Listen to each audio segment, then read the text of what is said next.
Good morning, students. And today I will discuss about crystal lattice.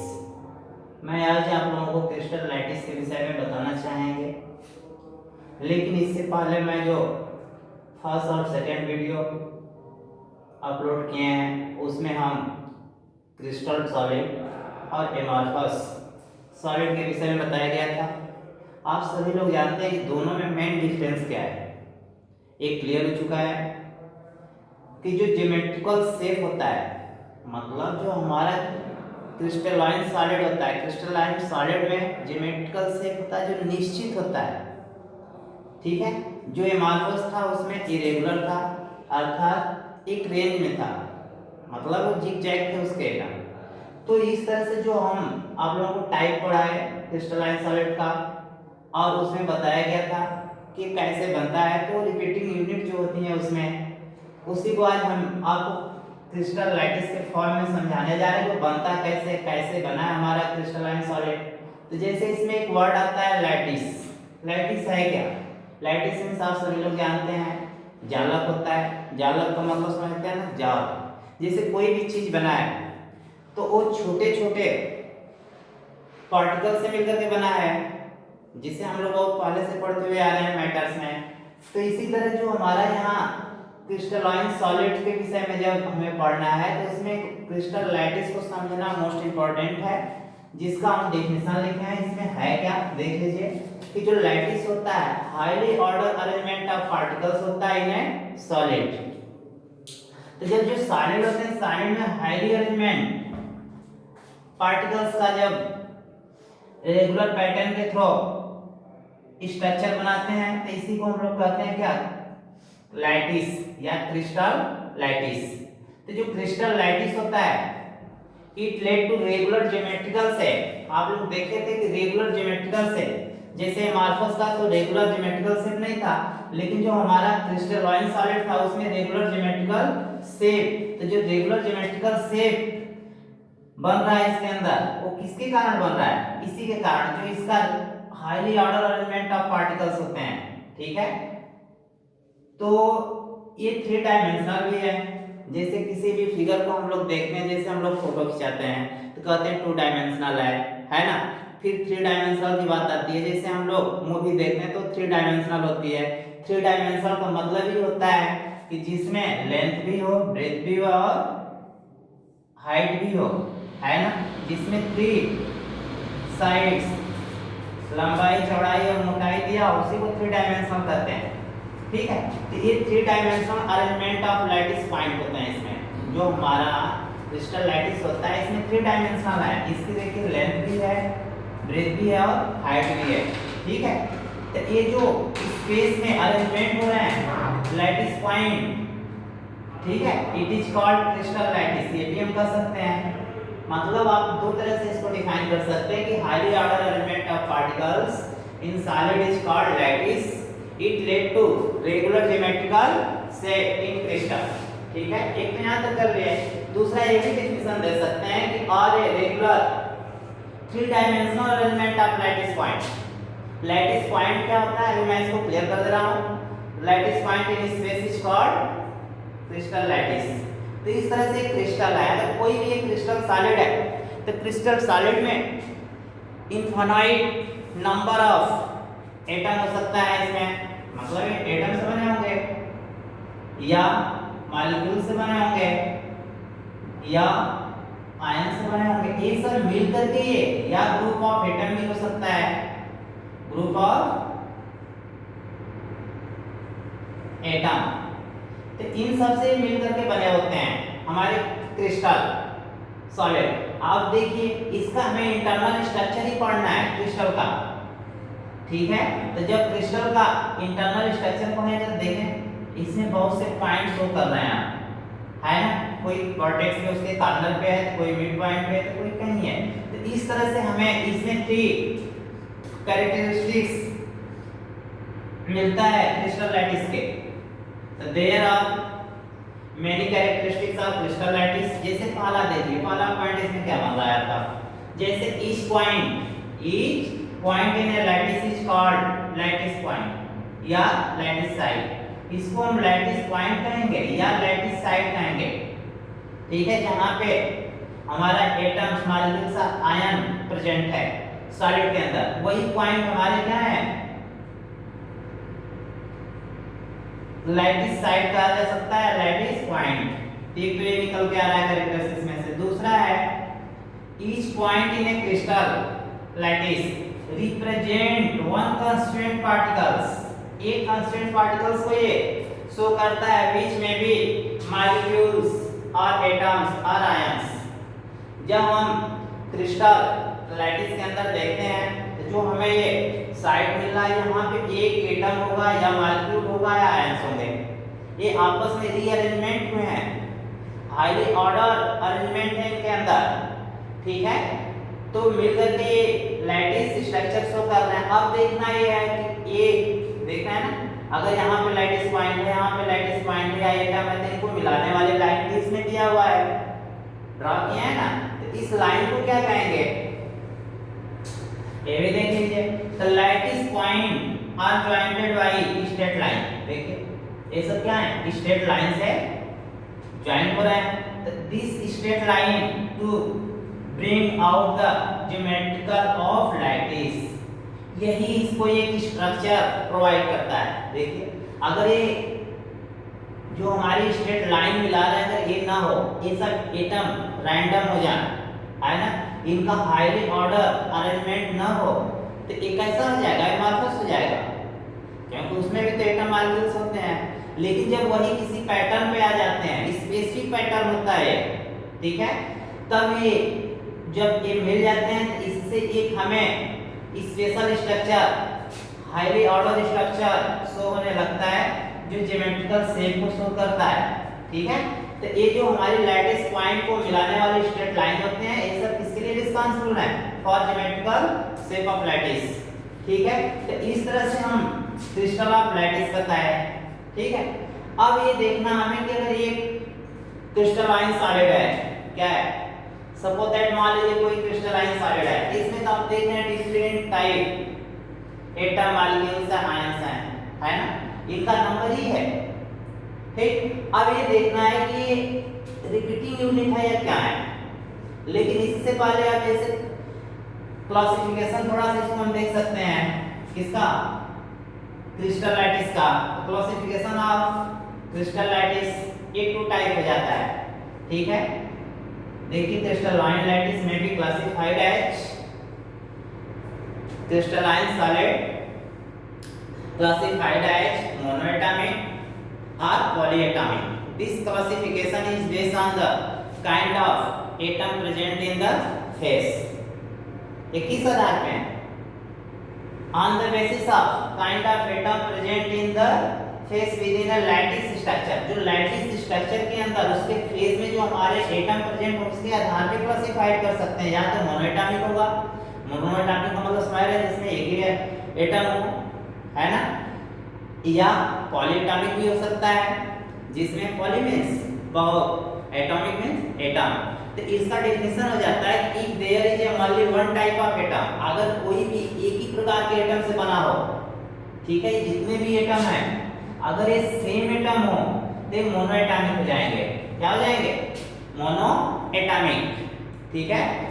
या इसको हम box भी कर सकते हैं, ठीक है, या इसको क्यूब भी कर सकते हैं, क्यूबॉइडल भी कर सकते हैं। तो जो हमारा ये सॉलिड है, ठीक है, इसमें अगर एक ही प्रकार के एटम हो, ठीक है, if there is only one type of atom used to make a face और बॉक्स, दिस इज मोनोएटॉमिक। उसे क्या कहेंगे, मोनोएटॉमिक कहेंगे। बट पॉलीएटॉमिक को देख लीजिए, पॉलीएटॉमिक, पॉली मींस बहुत, एटॉमिक मींस एटम्स। तो इसमें क्या होगा, एक polyatomic crystal lattice contain more than one type of atom। इसमें more than one type of atoms, मतलब एक से ज्यादा प्रकार के एटम जब यूज होते हैं इसमें बनने में, तो उसे हम क्या कहेंगे, पॉलीएटॉमिक कहेंगे, ठीक है। Polyatomic crystal lattice contain more than one type of atom used to make a face of box. इसके फेस ऑफ बॉक्स को बनाने में देखिए इसको फेस भी हम कर सकते हैं। इसमें आप लोग डाई जब खेलते हैं, जैसे लूडो खेलते हैं, डाई फेंकते हैं तो उसमें 6 फेस होता है ना, तो इसके फेस के बनने में अगर डिफरेंट टाइप के एटम्स यूज हो रहे हैं, ठीक है, तो पॉली एटॉमिक हो जाएगा। और सिर्फ only one type atom use हो रहा है तो हमारा मोनो एटॉमिक होगा। इस तरह से हम क्रिस्टल लैटिस को क्लासिफाइड करते हैं टू में, मोनो एटॉमिक और डाई एटॉमिक। अब हमें चेक करना है कि आखिर ये जो हमारा स्ट्रक्चर बन रहा है ये एक यूनिट से तो बन नहीं रहा है, इनफाइनाइट ऑफ स्मॉलेस्ट यूनिट इसमें यूज हो रहा है, जिसे हम लोग यूनिट सेल कहते हैं। क्या कहते हैं? Unit cell. तो ये जो स्ट्रक्चर कोई भी क्रिस्टलाइन सॉलिड बनता है तो जो सबसे स्मॉलेस्ट पार्टिकल्स होते हैं उन्हीं को हम यूनिट सेल कहते हैं। अर्थात यूनिट सेल का डेफिनेशन हो जाएगा कि it is defined as the smallest repeating unit. ये रिपीटिंग यूनिट होता है, समझिए पहले से, repeating unit, smallest repeating unit in a space lattice. इस स्पेस लैटिस में मान लीजिए इसका कोई वॉल्यूम होगा ना, तो वॉल्यूम तो ऐसे बनेगा नहीं, बनेगा तभी जब उसमें कोई मटेरियल यूज हुआ हो। तो जो रिपीटिंग यूनिट होते हैं 1 बाय 1 करके वो अलॉट हो सकते हैं। तो जब ज्यादा मात्रा में बनेगा तो स्पेस बनाएंगे, स्पेस घेरेंगे, है ना। तो जो रिपीटिंग यूनिट जो छोटे छोटे हैं उन्हीं को जिससे वो मिलकर के बना है in space lattice which when repeated over and over again, over and over again, बार बार उसमें यूज होकर के वो बनाए, ठीक है, and generate the complete crystal lattice. इस तरह से ओवर एंड ओवर रिपीट होकर के ये जनरेट कर लेता है कंप्लीट क्रिस्टल, ठीक है। तो the crystal can consist of infinite number of unit cell. ये बहुत से यूनिट सेल मिलकर के क्रिस्टल लैटिस को बनाते हैं।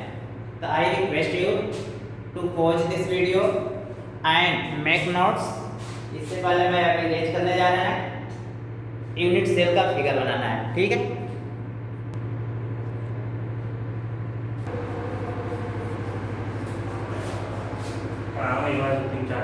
ठीक है, तो नेक्स्ट पॉइंट है मैं आप लोगों को यूनिट सेल बता रहे थे, ठीक है। तो जो हमारा यूनिट सेल अभी से हम बताएं कि सबसे स्मॉलेस्ट रिपीटिंग यूनिट होता है लैटिस का, ठीक है। तो when it is repeated over and over again it generate the complete lattice। तो ये जो हमारा यूनिट सेल है ये है क्या, इसका पैरामीटर क्या, इसे समझना इंपॉर्टेंट है, समझ रहे हैं ना। तो पैरामीटर ऑफ यूनिट सेल अगर इसे नहीं समझ रहे तो ऐसे समझ लीजिए, फिर समझ लेंगे कि यूनिट सेल है क्या। जैसे अगर उसे नहीं समझ पा रहे हैं आप तो इसको सपोज दैट मान लीजिए किसी वॉल को ले लीजिए, किसी मकान के, अगर हम वॉल को देख रहे हैं तो जो वॉल होता है ये ब्रिक्स के थ्रू बना होता है, इसमें बहुत से ईंट जो होते हैं यूज किए गए हैं, है ना। ये रिपीटिंग हुए हैं जिससे हम बड़ी से बड़ी बिल्डिंगें कंप्लीट करते हैं। लेकिन उसका एक सबसे जो स्मॉलेस्ट यूनिट क्या है, ब्रिक होता है। तो जो ब्रिक होता है ये इसका रिपीटिंग यूनिट हो जाएगा, अर्थात यूनिट सेल भी इसे हम कह सकते हैं। एक्चुअली इसको समझाने के लिए मैं आपको बता रहा हूँ। जैसे देखिए ये जो वॉल है 3 डायमेंशनल होगी, है ना, उसकी लेंथ भी है, ब्रेथ भी है और हाइट भी है, होती है ना। जैसे मैं इसे समझा रहा था कि कोई क्यूबिक बन रहा है तो उसमें ये सब चीजें होते हैं, उसमें एक पॉइंट जो यूनिट सेल होते हैं मिलकर के इनफाइनाइट में होते हैं, मिलकर के एक शेप देते हैं। जैसे मैं सपोज दैट मान लीजिए कि वॉल है, वॉल में अगर ईंट को हम ब्रिक को हम यूज कर रहे हैं तो एक एक ईंट को हम लोग जोड़ करके बनाते हैं 3 डायमेंशनल फिगर जो हमारा वॉल है। अगर उसका एक ब्रिक भी देखा जाए तो भी 3 डायमेंशनल है ना। अगर इसको देखा जाए तो ये भी क्या है, 3 डायमेंशनल है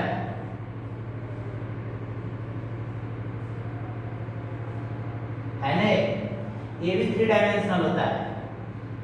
तो जो हमारा एक ईंट भी 3 डायमेंशनल है, इसमें भी ब्रेथ है, लेंथ है और हाइट है। और जब इसको उसमें यूज करते हैं तो वॉल तैयार होता है। जस्ट लाइक सिमिलरली जो हमारी यूनिट सेल है ये भी जो हमारा क्रिस्टल लैटिस है, क्रिस्टलाइन सॉलिड है, इसी की तरह उसमें रिपीटिंग यूनिट है जैसे ईंट है, ओके। क्लियर है? तो अब हमें पैरामीटर्स पढ़ना है, इसमें क्या पढ़ना है? Parameters of unit sales.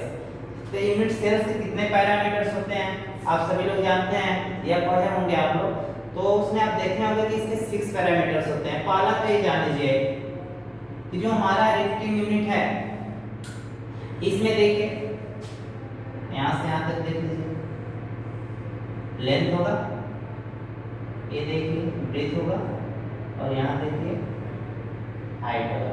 ठीक है? तो 3 डायमेंशन का मतलब 3 एक्सिस में, एक्स एक्सिस, वाई एक्सिस और जेड एक्सिस में हम चेक कर लेंगे। अगर इसकी लेंथ को हम बढ़ा दिए एक्स एक्सिस में, इसकी हाइट को बढ़ा दिए हम वाई एक्सिस में, इसकी ब्रेथ दिया है ना, इसको हम बढ़ा दिए जेड एक्सिस में। ठीक, एक्स एक्सिस, वाई एक्सिस और जेड एक्सिस। तो जब जेड एक्सिस के टर्म में हम बढ़ा दिए तो आप देख सकते हैं कि जो इसकी साइड है, एज है, ये देखिए एज मींस किनारा होता है, तो the its dimension along the 3 edge, 3 edge मिलेंगे। ये 3 हो गया यहाँ से, देख रहे हैं ना, ये शो कर रहा है, इसको हम बी से शो कर रहे हैं यहाँ तक। ठीक, और ये हमारा सी है, क्या है? सी है। तो ये तो इसका एज हो गया, तो 3 पैरामीटर्स तो इससे निकल गए। तो 3 दिस एज में मेनी और many not be mutually perpendicular. जैसे मैथमेटिकल वर्ड आ गया परपेंडिकुलर। परपेंडिकुलर का मतलब होता है कि जब किसी भी लाइन पे कोई 90 डिग्री पे अगर फॉल होती है रेज या लाइंस, वो परपेंडिकुलर लाइन कहलाती है। तो ये कह रहा है कि द एज में और may not be mutually perpendicular, मतलब ये परपेंडिकुलर हो भी सकता है और नहीं भी हो सकता है। जैसे मैं यहाँ पे अगर आप एक क्यूब को देख रहे हैं तो क्यूब में जो होती है लाइन एक दूसरे को परपेंडिकुलर कट करती हैं, या क्यूबॉइडल में है ना, देखिए एक दूसरे को परपेंडिकुलर कट करेंगे। लेकिन अगर इसी को अगर देखते हैं ना, जैसे आप लोग मैथमेटिकल वाले जो बच्चे होंगे वो समझ रहे होंगे, अब इसमें देखिए परपेंडिकुलर नहीं होगा, है ना, तो ये हो भी सकता है नहीं भी हो सकता है, जो इसकी ये किनारे होते हैं। ठीक है, तो जो 3 निकल गए इसका पैरामीटर, इसके लेंथ है। अब आपको ये देखना है कि जो ये साइड्स आपस में मिल रही हैं, इसकी एज मिल रहा है इस लैटिस पॉइंट पे, तो यहाँ पे 3 एंगल भी बन रहा है। कितने एंगल बन रहे हैं? 3 एंगल। इन 3 एंगल को हम किससे शो करते हैं? अल्फा, बीटा, गामा से। किससे शो करते हैं? अल्फा, बीटा, गामा से। तो जो अल्फा, बीटा, गामा है इससे हम लोग शो करते हैं। ठीक है, तो अब इसमें से जो हमारा एंगल है किसके किसके बीच में है इसको चेक कर लीजिए। तो एंगल बिटवीन, पहला चेक करिए, ये ए और बी साइड्स है ना, angle between A and B, A और बी साइड्स या एज के बीच में कौन सा हमारा एंगल बन रहा है? गामा। एक तो हो जाएगा। इस तरह एंगल बिटवीन एज कौन सा? B and C, B and C, इसके बीच में हमारा क्या बन गया? बीटा। क्या बन गया? नहीं, अल्फा। क्या बना? अल्फा। अब फिर ए और सी के बीच में कौन बन गया? बीटा। तो एंगल बिटवीन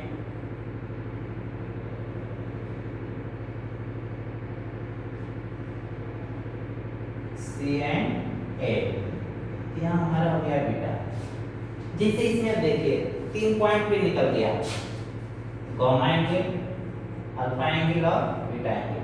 अभी मैं बताया कि इसके 6 पैरामीटर्स होते हैं, किसके? यूनिट सेल के। तो जो 6 पैरामीटर्स में कौन कौन हुए? एक तो इसके 3 ये जो है किनारे या साइड्स, ठीक है। तो इसमें जो 3 है, मतलब 3 का मतलब क्या है? जैसे इसमें अगर देख रहे हैं ना, ये यहाँ से यहाँ तक लेंथ हुआ, यहाँ से यहाँ तक ब्रेथ हुआ, यहाँ से यहाँ तक इसकी हाइट हो गई एक पॉइंट पे। तो 3 ये हो गए, और इसी पॉइंट पे 3 एंगल बन रहे हैं, जो अल्फा और बीटा और गामा, AB के बीच, BC के बीच और CA के बीच। तो यहाँ पे हम देख रहे हैं जो हमारा यूनिट सेल है इसके कितने पैरामीटर्स बन रहे हैं? 6 पैरामीटर्स बन रहे हैं। कितने पैरामीटर्स बन रहे हैं? तो आप लिख सकते हैं 10 unit cell is characteristics by 6 parameters. कितने पैरामीटर्स होंगे? एक यूनिट सेल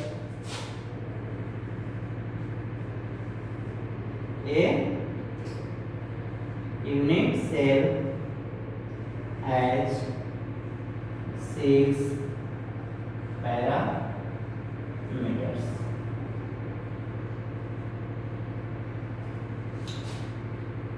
H कौन कौन होगा? A होगा, B होगा, C होगा, गामा होगा, अल्फा होगा, बीटा। इस तरह से जो चीज हमारे पैरामीटर्स निकल करके आ रहे हैं बच्चों, ये हमारा यूनिट सेल्स का है। अब इसके बाद ये आपको मैं ऐसा करता हूँ समझ में आया होगा कि हमारा क्रिस्टलाइन सॉलिड कैसे बना है, किससे बना है, रिपीटिंग यूनिट से। अब नेक्स्ट वीडियो में इसके हम टाइप्स बता देंगे यूनिट सेल्स के और कौन कौन से होते हैं, ठीक है। तो in next video we will discuss about the type of unit cells. Thank you for watching this video. Okay.